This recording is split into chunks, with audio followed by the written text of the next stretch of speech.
मौत प्राकृतिक नियमों से स्वाभाविक तरीके से आए तो ठीक, पर अगर ऐसा ना हो तो दिक्कत हो जाती है।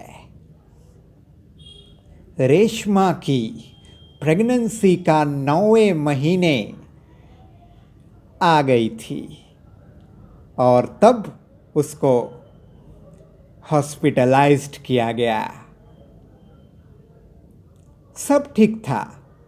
पति मेहुल बहुत खुश थे, घरवाले भी सभी बहुत खुश थे।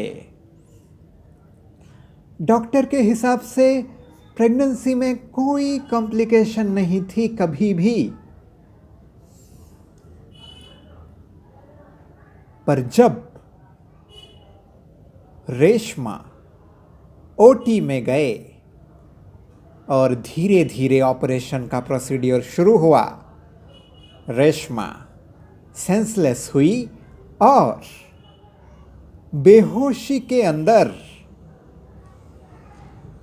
उसे शायद सपने में एक बच्ची दिखाई दी, एक लड़की। वो बोल रही थी, क्या रे, आज इंसान होके सब भूल गई? याद कर, आज से 6.5 करोड़ साल पहले तब क्या हुआ था? तू भी डायनासोर थी, मैं भी डायनासोर थी। याद है उस दिन की बातें? तब पूरे धरती पे हमारा ही राज था, पूरी दुनिया हमारा था। हम चलते थे, उड़ते थे, मस्ती में जीते थे, और फिर अचानक मार्स और जुपिटर के बीच 2 एस्ट्रॉयड का टकराव और एक विस्फोट, जैसे 10 हाइड्रोजन बम एक साथ धरती पे फूटा।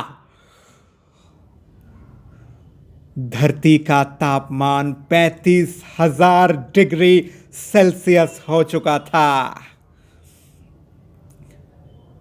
हम डायनासोर्सों की मौत की घंटी बज चुकी थी। पर तुम मांसाहारी डायनासोर लोग हमें, यानी हम जैसी शाकाहारी डायनासोर को खाने लगे। वाह! हम तो अपने ही बिरादरी के थे ना। तुम भी डायनासोर थी, मैं भी डायनासोर थी।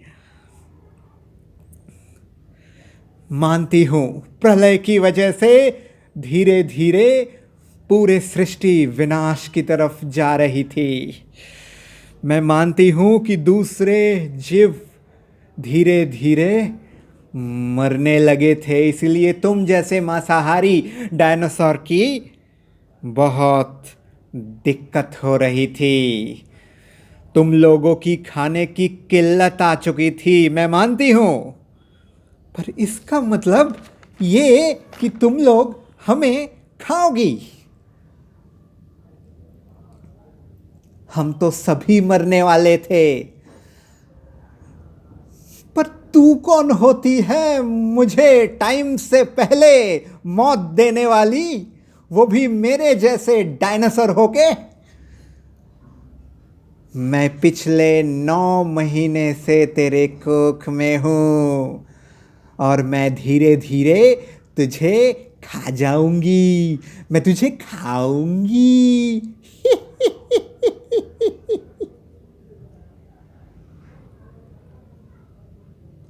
दोस्तों, बड़ी अजीब बात है।